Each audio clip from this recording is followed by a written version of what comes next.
Guys welcome back to my channel. और आज हम बात करेंगे मीडिया के बारे में, इंडियन मीडिया के बारे में। तो इंडियन मीडिया एक ऐसा प्लेटफॉर्म है जिससे हमें डे टू डे का न्यूज़ मिलता है, देश में क्या चल रहा है, हर चीज़ की जानकारी दी जाती है। एक ऐसा प्लेटफॉर्म है ये, इससे हर लोग जुड़े हैं, चाहे वो गांव के लोग हो या शहर के लोग, क्योंकि they are always trying to show कि क्या हो रहा है देश में, क्या चल रहा है देश में, राइट, क्या होगा क्या नहीं होगा, ये सारी चीजें हमें मीडिया से ही पता चलती है। But sometimes they are showing irrelevant newses, right, and nowadays they are losing their credibility. Why do you think that? Please go in comment section and comment कि आपको ऐसा लगता है या नहीं, राइट। तो आइए इस वीडियो में हम देखते हैं why they are losing their credibility. बात करेंगे मीडिया के बारे में। तो मीडिया क्या रोल होना चाहिए कि जनता का वॉइस बन के सरकार तक बात पहुंचाना, कि सरकार की बात को जनता तक मैनिपुलेट करके पहुंचाया जाए, मसालेदार बनाया के मतलब पहुंचाया जाए। तो ये तो गलत है ना। आप सही चीज दिखाएंगे, गलत चीज भी दिखाएंगे, लेकिन सही तरीके से दिखाएंगे। दूसरी चीज की इसके पीछे वेरियस रीजंस हैं जिसकी वजह से क्रेडिबिलिटी अपना मीडिया दिन पर दिन खो रही है।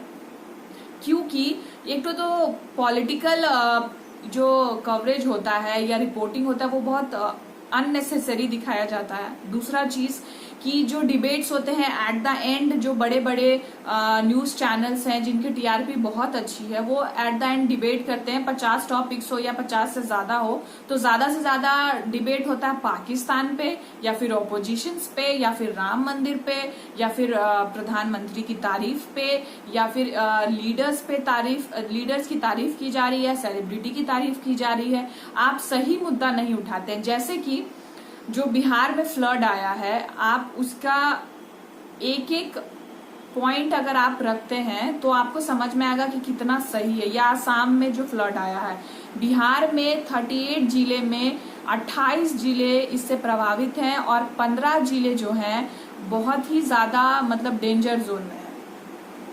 कितने लोग रोड पे आ गए हैं, सिर्फ पानी ही पानी भरा हुआ है।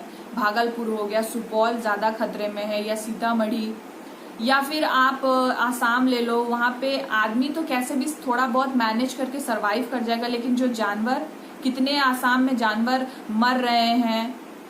तो ये सारे मुद्दे आप क्यों नहीं उठाते हैं? तो वो ना उठा के आप एक दो दिखा देते हैं, 50 में से एक दो ही उठाते हैं कि हाँ चंद्रयान हो गया या फिर बिहार में फ्लड हो गया, वो भी डिटेल में ना दे के थोड़ा बहुत टॉपिक समझा देते हैं। तो मुझे तो ऐसा लगता है कि आप पाकिस्तान में ज्यादा इंटरेस्टेड है रेदर देन इंडिया के। इतने सारे इश्यूज हैं, हंगर इश्यूज हैं, इकोनॉमिक इश्यूज हैं, अभी रिसेंट टॉपिक्स है जैसे कि Indian Bhutan sign pact for the first joint venture hydropower project हो गया। फिर वर्ल्ड बैंक ने भारत को दर्जा दिया है लोअर मिडिल इनकम पे, या फिर इंडियन यूरोपियन न्यूक्लियर एग्रीमेंट पे। तो बहुत सारे, मैं तो आपको एग्जांपल्स दे रही हूँ, ऐसे बहुत सारे इश्यूज हैं या बहुत सारी चीजें हो रही हैं भारत में जिनको आप दिखा सकते हैं या फिर उन पे डिबेट कर सकते हैं, रेदर देन आप पाकिस्तान और अपोजिशंस पे या फिर राम मंदिर पे ज्यादा आप डिबेट करते हैं। दूसरा चीज, रिसेंटली नेपाल ने बैन कर दिया है all private channels of media, Indian media, right. क्यों? रीजंस है इसके लिए भी, क्योंकि वहाँ जो इंडियन मीडिया है उन्होंने नेपाल के प्रधानमंत्री को, जो केपी शर्मा ओली है, उनके बारे में बहुत इंसल्टिंग तरीके से पिक्चर्स या फिर बोला है। तो वहाँ के प्रधानमंत्री को आप इंटरनेशनली या नेशनली, आप नेशनल टेलीविजन पे ऐसे इंसल्ट नहीं कर सकते हैं। आप अगर कोई चीज समझानी हो तो आप उसको अलग तरीके से समझा सकते थे, अलग तरीके से रिप्रेजेंट कर सकते थे या दिखा सकते थे। लेकिन आप ऐसे डायरेक्टली आप किसी चीज वहां के प्रधानमंत्री का इंसल्ट करेंगे तो बैन ही होगा। चलो, चाइना ने भी बैन किया था भारत के न्यूज चैनल्स को। तो चाइना से हमें रिलेशंस अच्छे हो या ना हो उससे कोई मैटर नहीं करता है, क्योंकि चाइना हमारे लिए कभी भी हित में नहीं रहा है। लेकिन नेपाल के साथ तो हमारे अच्छे रिलेशंस थे। अभी कुछ दिनों से बॉर्डर इश्यूज हो रहे हैं या फिर ये बैन हो गया न्यूज चैनल, तो दिन पर दिन रिलेशंस खराब हो रहा है। दूसरी चीज कि आप किसी भी चीज, जैसे कि अगर कोई मुंबई में अगर फ्लड आता है तो वहां पे लोग ट्वीट करके ज्यादा से ज्यादा इस चीज को दिखाते हैं या फिर दान देते हैं। लेकिन अगर बिहार में फ्लड आए तो कहाँ मतलब इतने सारे लोग परेशान हैं तो कहाँ पे लोग मतलब दान दे रहे हैं, या फिर यहाँ तो दान देने की बात छोड़ो, यहाँ पे लोग को, आधे लोग को तो पता भी नहीं हुआ कि कितने जिले इससे प्रभावित हुए हैं। तो ये सारी चीजें आप सोशल मीडिया पे ना दिखाते हुए, आप मतलब कि आप न्यूज पे ना दिखाते हुए आप इररिलेवेंट टॉपिक पे डिबेट करते हैं या फिर कोई टॉपिक पे डिस्कशन करते हैं, ऐसे टॉपिक्स पे जो एक दो ऐसा टॉपिक उठाते हैं कि बस जनता के हित में हो या जनता समझे इस चीज को।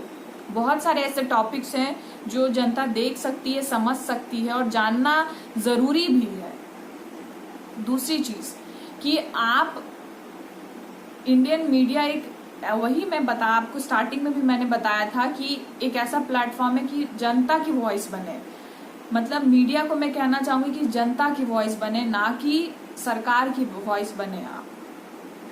और अगर कभी कभी ऐसा होता है कि अगर कोई रिपोर्टर मतलब अगर कोई सच्चाई दिखाना चाहता है तो क्या होता है कि वहाँ या तो मिनिस्टर्स उसको जेल में डाल देते हैं या फिर मिनिस्टर्स उनको दबा देते हैं इस बात को, या फिर पुलिस से डंडे खाने पड़ते हैं रिपोर्टर्स को। तो ये चीज सही नहीं है, ये बहुत गलत है। जैसे कि एक केस आया था 2012 में, एक जैसे कि कौन से, हाँ, एक इंद्राणी मुखर्जी करके एक मर्डर केस था, राइट। तो उसमें आप सिर्फ उन पे ही जा रहे थे क्योंकि वो टॉप 50 बिजनेस वुमेन है वो। तो आप उनके बारे में इतना फुटेज दे रहे हैं और इतना दिखा रहे हैं, लेकिन जो मर्डर केस है आप उसके डिटेल में क्यों, ज्यादा डिटेल में क्यों नहीं जा रहे हैं। जैसे कि अभी कोरोना का बात कर लो यार, कोरोना के लोग कितने कोरोना की वजह से कितने लोग मर रहे हैं, लेकिन अगर कोई सेलिब्रिटी को हो गया तो आप उसको ऐसे रिप्रेजेंट करेंगे जैसे लग रहा है कि क्या हो गया है, आना जाना खाना पीना सोना, आप हर चीज रिप्रेजेंट कर रहे हैं। लेकिन उनका क्या, जिनके पेरेंट्स बाहर बैठे हुए और उनके बच्चे अंदर मर चुके हैं, या जिनके पेरेंट्स अंदर मर चुके हैं, जिनके को इन्फॉर्म तक नहीं किया जाता, 2-3 दिन तक मतलब इन्फॉर्म नहीं किया जाता है कि उनके बच्चे या फिर उनके पेरेंट्स, उनके रिलेटिव मर चुके हैं। तो ये सारे मुद्दे आप क्यों नहीं उठाते हैं कि आप अनलेस चीजें दिखाने की कोशिश करते हैं, यूजलेस चीजें दिखाने की कोशिश करते हैं। जो मेन मुद्दा है, जो मेन टॉपिक है, वो सारी चीजें आप क्यों रिप्रेजेंट नहीं करते हैं।